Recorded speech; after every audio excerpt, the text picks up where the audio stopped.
Counting centre जैसा आपको पता है हमारे चारों डिस्ट्रिक्ट के जो एसी हैं असेंबली सेगमेंट है उनके काउंटिंग सेंटर हमने यहीं बनाए।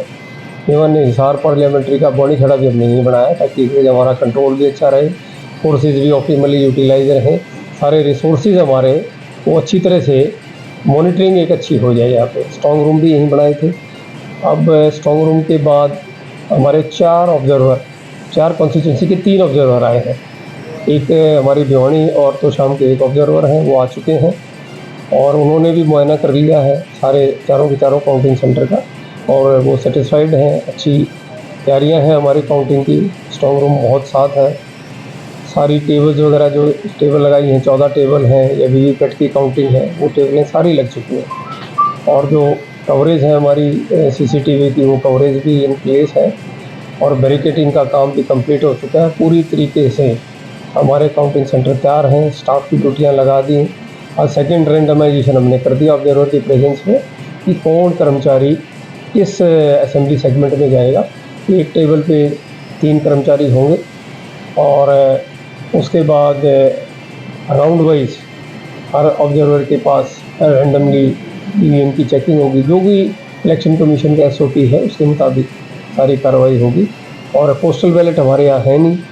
पोस्टल बैलेट हमारे सारे भिवानी के डिस्ट्रिक्ट के वो या तो नारनौल में काउंटिंग होगी या उनकी हिसार में होगी। वो पूरा प्रोसेस हमने पोस्टल बैलेट का कंप्लीट करके वहाँ दोनों जगह पे भेज दिए पोस्टल बैलेट। तो शार्प 8 बजे थर्ड रेंडमाइजेशन होगा हमारा कि किस टेबल पे कौन सा एम्प्लॉय जाएगा। थर्ड रेंडमाइजेशन के बाद 8 बजे शार्प हम ईवीएम की काउंटिंग यहाँ से शुरू कर देंगे चारों असेंबली कॉन्स्टिट्यूंसी की ऑब्जर्वर की प्रेजेंस में। तो मुझे उम्मीद है कि जैसे हमारी तैयारियाँ हैं, स्टाफ की ट्रेनिंग है, सारे AROs हमारे एफिशिएंट हैं, जिस तरीके से इलेक्शन बहुत पुख्ता कराया हमने ऐसे ही काउंटिंग भी बहुत ही सेटिस्फैक्ट्री तरीके से कराएंगे। और इवन मुझे तो काउंटिंग एजेंट कई जगह तो सिर्फ 50 ही मिले, कहीं 70 हैं। जिस हिसाब से कैंडिडेट हमारे हैं उस हिसाब से काउंटिंग एजेंट भी ऑप्टिमली पार्टियों ने, पॉलिटिकल पार्टी या इंडिपेंडेंट उन्होंने काफ़ी फेथ दिखाया है। तो काउंटिंग एजेंट के कार्ड भी इशू हो गए हैं, उनको अलग से कार्ड दिए गए हैं, स्टाफ को अलग से कार्ड दिए गए हैं। तो सारी एंट्रियाँ सिंगल गेट से होंगी और by way of identity card होगी। उनकी लिस्टें पुलिस ऑफिशियल्स के पास होंगी। तो मुझे उम्मीद है कि बहुत बढ़िया तरीके से काउंटिंग कराएंगे और आपको ये जो जैसे इलेक्शन हमारा हुआ है, पोलिंग हमारी हुई है, उसी पैटर्न पे हमारी काउंटिंग भी संपन्न कल अच्छी तरह से हो जाएगी। कितने राउंड में गिनती होगी?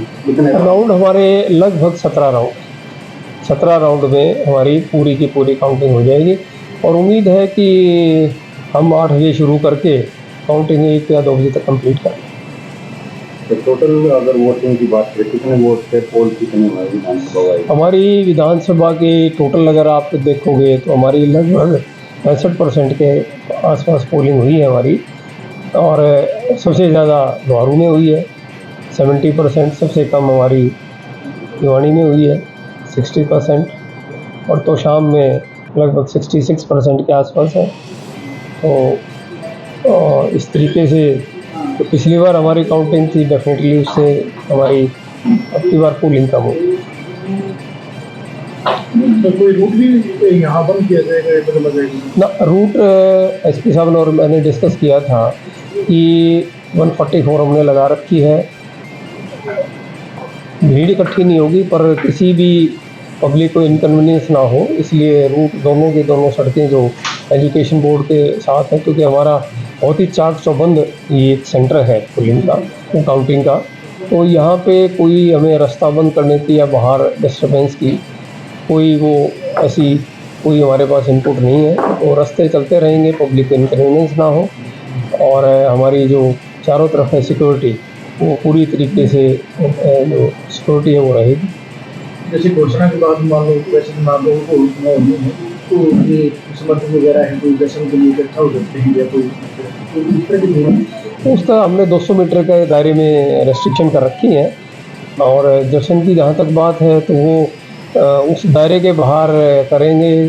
तो अभी तो उन्होंने कोई परमिशन तो हमारे से ली नहीं है, ऑफिशियल परमिशन किसी ने हमारे से नहीं ली है दर्शन के बारे में। तो जैसी स्थिति होगी वैसे उसको हैंडल कर लेंगे।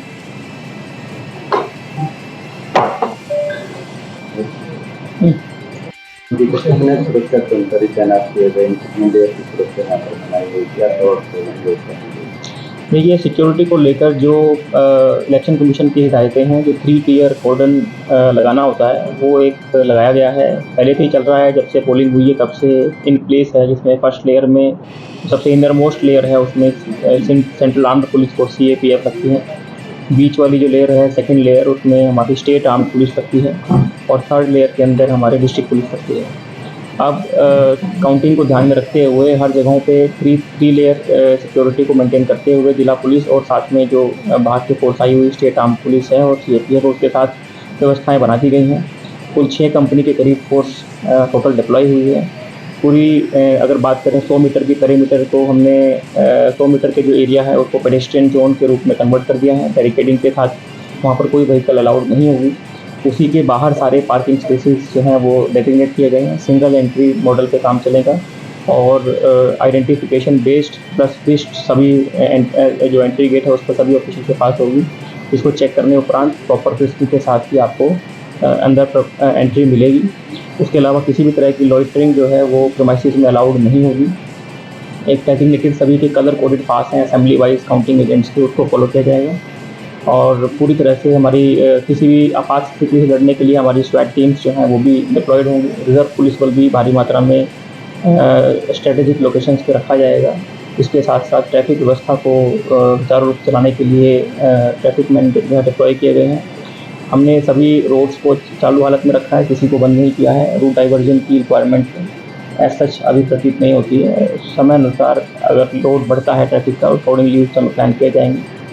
और इस प्रकार से घोड़ा पुलिस भी जो है हमने इसमें डिप्लॉय की है। तो कुल मिलाकर सभी तरह के सिक्योरिटी मैनेजमेंट जो है वो पूरी तरह से की गई है ताकि सुरक्षा के अंदर एक अच्छे तरीके से हम काउंटिंग करा सकें। टोटल लगभग कितनी जवान हैं? देखिए, जैसा कि मैंने बताया 6 कंपनी के आसपास हैं, तो करीब 500 जवान इसके अंदर ऑफिसर्स जवान हमारे डिप्लॉय हैं।